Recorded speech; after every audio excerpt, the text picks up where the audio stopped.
Writing. If you ever want to see a South African become instantly confused in America, don't show them snow. Don't show them a massive Walmart. Don't even show them a medical bill. Just tell them to wait in the car outside your house while you finish getting ready. That's it. Cultural shock activated immediately. These South African women living in the United States recently went viral after posting videos online talking about the things that shocked them most about American culture, and honestly, some of these stories are hilarious, some are surprisingly deep, and some sparked huge debates online. But before we break it down, let's listen to what these women had to say. Don't forget to subscribe, like, comment and share. Now let's get back to the video. What's up, you guys? So I always see these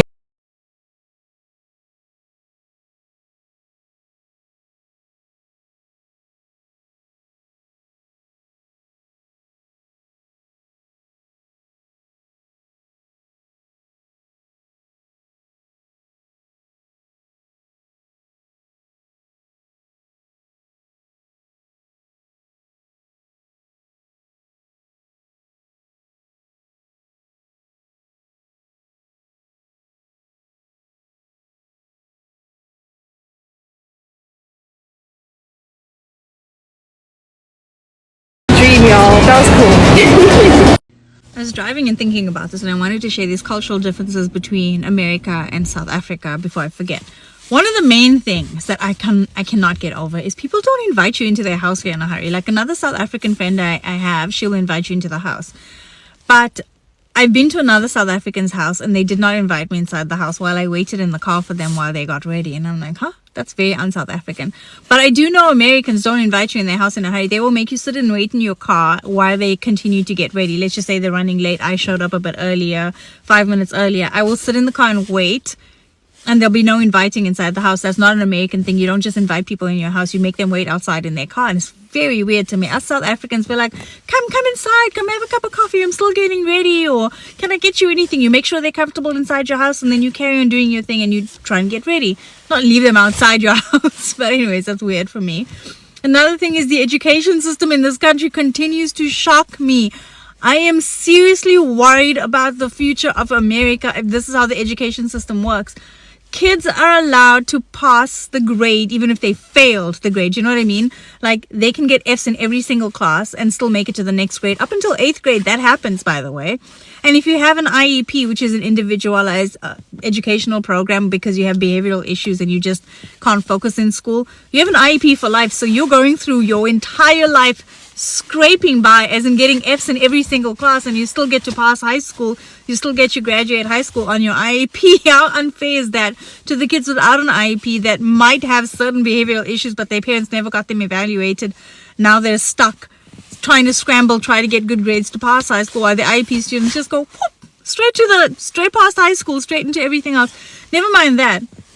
Up until 9th grade, your grades don't count at all in school, as in you can hustle and get an A, but the person that's getting an F still gets to go with you to the next grade. They don't make sure that person knows everything in this grade to move them to the next grade. They just keep passing them along based on age and based on feelings. For these kids, there's no structure, no discipline, no accountability or anything. And I've asked 3 of the students this: do you think you'd have been better off if you had known what you were doing in 6th grade before they moved you to 7th, known what you're doing in 7th before you moved to 8th, instead of taking you from 6th grade, you didn't know anything in 6th grade, you didn't pass 6th grade, now you find yourself in 8th grade because they keep moving you along. Would you have been better off? And all 3 of them had a confident yes. I would have rather been held back in school and understand my grade than be moved on to the next level. So this is mind-boggling to me. Never mind that behavioral issue kids in schools here. Schools get more funding if you have behavioral issue kids here. And what's that doing to the teachers and the rest of the students? These behavioral issue kids act out daily. They get sent to the office. They disrupt the class. They slam on their Chromebooks. They make sounds, loud sounds in class, disrupting. These teachers have to interrupt their classes like 5, 6, 7 times in one lesson just to see to the behavioral issue kids, which I'm supposed to be helping with. But when I'm telling them to stop, she's telling them, or they're telling them to stop, and none of them are stopping. What do? You get to send them on a pass to go relax in a beautiful pink room or a nice little space where they can shut down and play play on their Chromebooks, talk to everyone. They don't have to be held accountable to be in the lesson, and they use that as an escape to get out of class and go sit somewhere else. So let me misbehave and let me go sit somewhere else and go have a free period instead of actually being in class and learning anything. I'm going to pass anyways and go to the next grade. So these are like crazy things. Here's another cultural difference thing today. I was laughing, right? I talk about my accent all the time here. And I said my daughter's been debating me on the by accident or on accident. My daughter started saying, oh, I did it on accident. I'm like, no, baby, it's by accident. She's like, no, it's on accident. So I was sitting with some literacy teachers today, and they decided to look it up because I told them about this debate between my daughter and I. They found out it's by accident. So here's the cultural difference, is that they were even shocked that their whole lives they've been saying on accident because America taught them that, but it's actually by accident. So these are like cultural things that I'm finding very difficult to adjust to. It's crazy. And the communication, the lack of communication. You're supposed to help a kid, but then you don't help a kid. And if you don't help the kid, you get an email saying you're not helping enough. And then you help them too much, you get an email saying you're helping them too much. Like, as far as I know, as a South African, I'm supposed to be kind to people. We love children. We take care of children. We help them and guide them in every way possible. And no matter what it takes, you make sure that they learn something. But no, apparently if they refuse to learn something, you just leave them alone here. You let them be, play basketball, pick their noses. I don't know. You just let them be. So just wanted to tell you guys a few of those. If you have any more questions on these, please go ahead and ask. But I'm in darkness right now because my garage light went off. Goodbye. I've been living in the US for 3 months, and I'm still convinced Americans speak a different English than I do. The other day, I went to ask someone where the dustbin was. The look I got. Apparently here, it's called a garbage can or a trash can. It feels like I'm taking my trash out for a walk. I went to Target and grabbed a trolley. Oh, no, wait. It's a cart. I have to force myself to say cart so I don't look like a total tourist. And don't even get me started on the roads. When I try and explain to someone that I find the highways in the US extremely nerve-wracking, they think I'm thinking about any and every kind of road, because that's what a highway here is. What I actually should be talking about is the interstate or the freeway. I still don't understand what the difference between those two are. And then when it comes to baby stuff, I've been calling my baby's soother a dummy since the day he was born. Now I suddenly need to call it a pacifier. I feel like the child's going to look at me so confused when I ask him where his pacifier is. Hey, where's your passy? It's a dummy. Yo, I feel like I'm learning every single day. Please tell me if there are any other words that are going to trip me up at some point. What other words did I miss? Hi guys, part 2 of culture shocks as a South African living in USA as an OP. And this is not about my host family, okay? So stop thinking that. First thing first, club most of them they close at 2 a.m. So where am I supposed to go after 2 a.m.?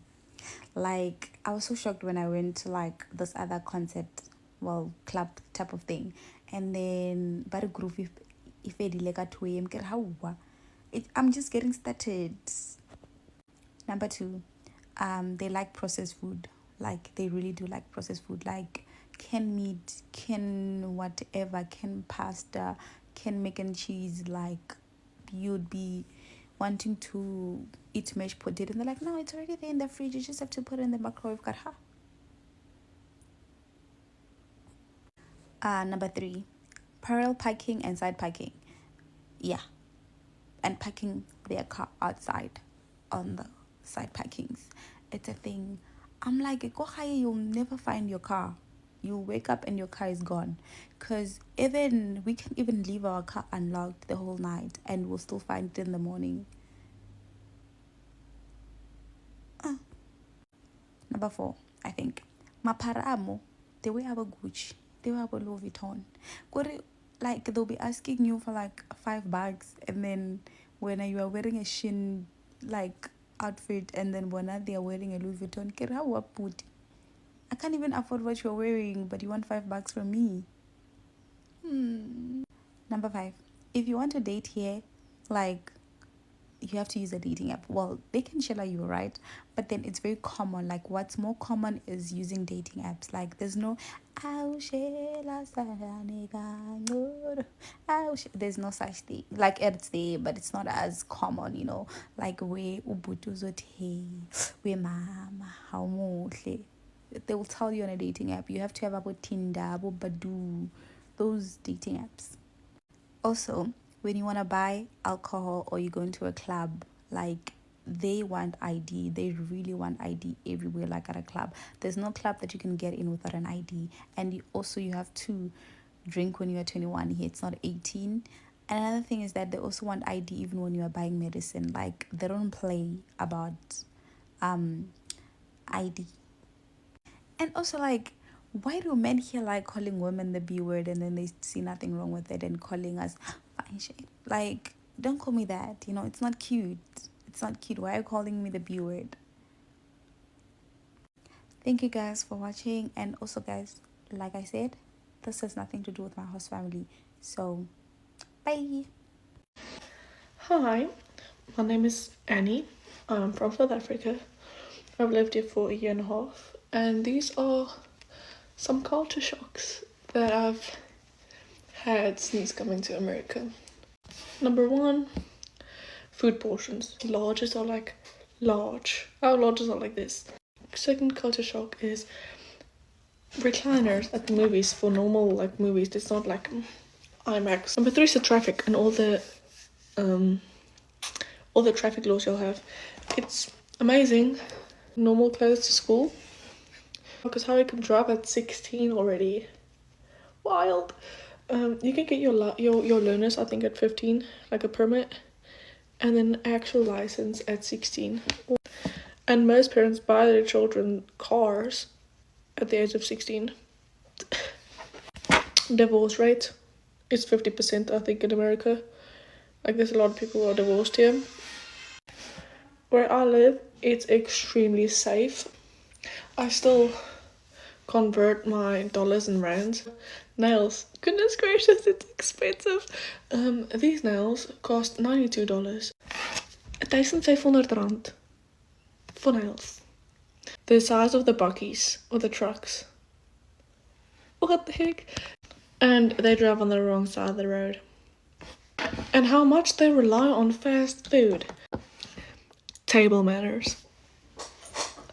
They are not taught table manners. Yeah, I think those are most of it. I might do a part 2 because I might have forgotten some. Peace out. Bye. Cultural shocks as a South African in the United States. They think we all speak one language. One day I was speaking to a Nigerian guy at work, and then someone walked past and said, "Why are you guys speaking English? Do you not understand each other?" Then I said, "We're from different countries." And then they said, "Then aren't you both from Africa?"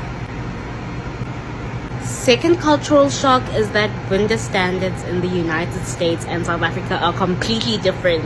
In the United States, I have a fat ass, guys. And back home, I have a flat ass. I don't know how many times I've been told I have a big bunda, and I really don't. Like, if you go to my previous post, you will see that is just a very, very normal bum, and in South Africa, it is a flat one.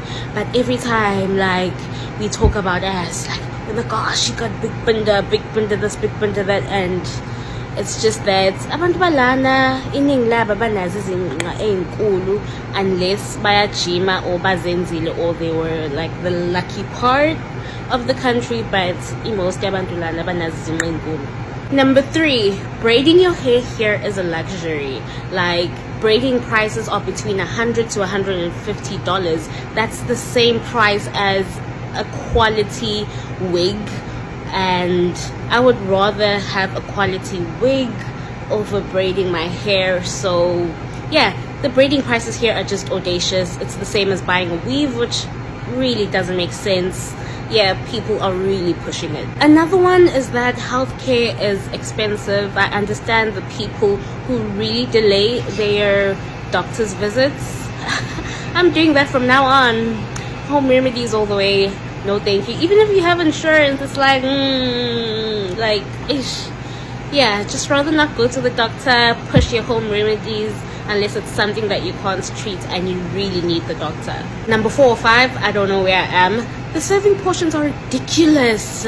Like, what you eat you can share with someone else, whether it's starter, mains, desserts. If you go to a restaurant and you just order starter, mains, desserts and you share them with someone else, you'll both be full. Not the whole country has ridiculous serving portions, but most of America does, which is why it's really easy to gain weight, because I grew up being a child that finishes their food, okay? Another cultural shock is that people with disabilities or people who are differently abled make a huge part of their workforce, and that's really impressive.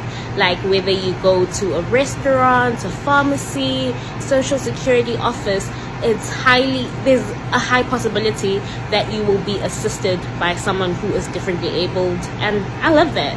They aren't excluded from the workforce. That is beautiful. Next one, being a weed owner is normal. The state that I'm in, weed is legal. People speak about it like it's nothing. Casually, people are like, let me show you a picture of my plants, and it's weed. Hashtag proud plant owners. Hey. Another cultural shock is that a lot of people here have 2 jobs. Like, it's very normal to have 2 jobs. And when I got here, like a month into being here, people were asking me, why don't I have a second job? Do I not want to make money while I'm here? If it wasn't for the fact that my visa only allows 1 job, I would have definitely gotten into the peer pressure of getting 2 jobs, because everyone was on my neck about having 2 jobs. Like, people are really serious about making money here. Very serious. The US also has a lot of immigrants. I knew that they had a lot, but not this much. Like literally everywhere you go, you will meet immigrants from all over the world. And yeah, people like saying that it's hard to get into the US. Well, it is hard if you have a criminal record and you can't support yourself financially, but like immigrants make up a huge part of their workforce. Lastly, one that you guys all hear is that a lot of people think South Africa is a direction and not like a name of a country. A lot of the time when you tell people you're from South Africa, they're like, oh, okay, which country in South Africa? And you're like, that's the name of the country. Yeah, those are my cultural shocks. And the rest of the people who are from South Africa or parts of Africa, what have your cultural shocks in the United States been? One woman explained that in South Africa, if someone arrives at your house early, you invite them inside immediately. You offer tea, coffee, maybe leftovers from last night's braai if you're lucky. You make people comfortable. That's hospitality. But in America, apparently not always. She said Americans will literally have you sitting in your car outside the house while they continue getting dressed inside. And to her, that felt extremely strange and even a little cold. Now, to be fair, a lot of Americans online responded by saying it's about privacy and personal boundaries. Some people don't like visitors seeing their messy homes. Others just prefer more personal space. But culturally, South Africans tend to be much more open with guests. So right there you already have one huge culture clash, community-centered hospitality versus individual personal space. And honestly, imagine sitting in the car outside someone's house for 20 minutes while they curl their hair inside. A South African auntie would never allow that. She'd already have fed you pap, tea, and 3 different snacks before the person even found their shoes. But the biggest conversation by far was about the American education system. One woman working in schools in the US said she was shocked that some students can move up grades even while failing multiple subjects. She also spoke about behavioral programs, classroom disruptions, and how some students receive accommodations through systems like IEPs, which stands for Individualized Education Programs. Now this is where online discussions got intense, because education systems are extremely complicated. Many Americans responded by explaining that IEPs exist to support students with learning disabilities or developmental challenges, and that the goal is inclusion and support rather than punishment. But from her South African perspective, she struggled to understand why students who were falling behind academically kept progressing to higher grades without fully mastering the basics first. And honestly, whether people agreed or disagreed with her, it opened an important discussion about different philosophies in education. Some systems prioritize strict academic standards and discipline. Others focus more on emotional support, inclusion, and keeping students with their age groups socially. Neither system is perfect. South Africa has its own education challenges too. But that's the interesting thing about culture shock. Sometimes what feels normal to one country feels completely bizarre to another. Then came the language confusion. And this part was honestly comedy gold. One South African woman said she asked where the dustbin was and got blank stares. In America it's trash can or garbage can. She grabbed a trolley at the store. Americans call it a cart. She called a baby pacifier a dummy. And don't even start with robot. Imagine telling Americans, turn left at the robot, and they start looking for transformers in the street. Even English becomes a cultural obstacle. And then there's driving. South Africans moving to America suddenly find themselves driving on the opposite side of the road, navigating giant freeways with 6 lanes, confusing interstate systems, and trucks so massive they look like they were designed to transport elephants.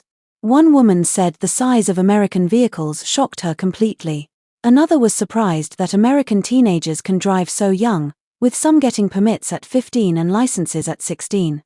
Meanwhile, many South Africans are sitting there thinking, you trust a 16-year-old with that massive truck? Dangerous combination. Food also became a major topic. Several women said they were shocked by how processed some American food is. Instant mashed potatoes, canned pasta, microwave meals, massive portion sizes.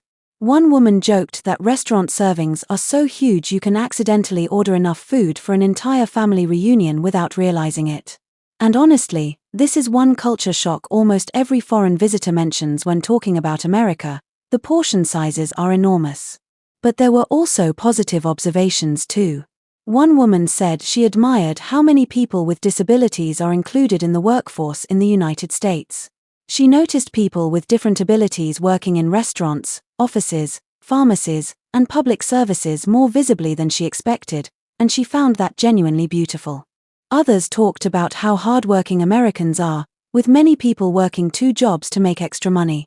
And then there were the funny social observations. Apparently dating apps are extremely common compared to what some of them were used to in South Africa. Clubs closing at 2 a.m. shocked some people because South Africans are apparently just warming up at that hour. And one woman was genuinely offended by how casually some American men use insulting slang terms toward women in everyday conversations. Another woman joked that braiding hair in America costs so much money that you start considering whether you should just fly back to Johannesburg instead. Honestly, some of these women sounded like they were going through a daily survival mission just trying to translate normal South African life into American life. But underneath all the jokes, there's actually something important happening here. These videos became popular because they remind people that culture is invisible until you leave your own country. You don't notice your habits, your language, your social rules, or your idea of normal until suddenly nobody around you does things the same way anymore. And the truth is, Americans moving to South Africa would probably experience their own massive culture shocks too. They'd probably be confused by how friendly strangers can be, how seriously South Africans take bra, how many languages people casually switch between in one conversation, or how people can turn a simple grocery trip into a 40-minute conversation. At the end of the day, none of these experiences mean one country is better than the other. They just show how differently societies develop based on history, values, economics, and daily life. And honestly, that's what makes these stories so fascinating. Because sometimes the funniest culture shocks reveal the deepest truths about how people live. But I'm not gonna lie, if you invite me somewhere and leave me sitting in the car outside while you finish getting ready, my South African spirit might never recover.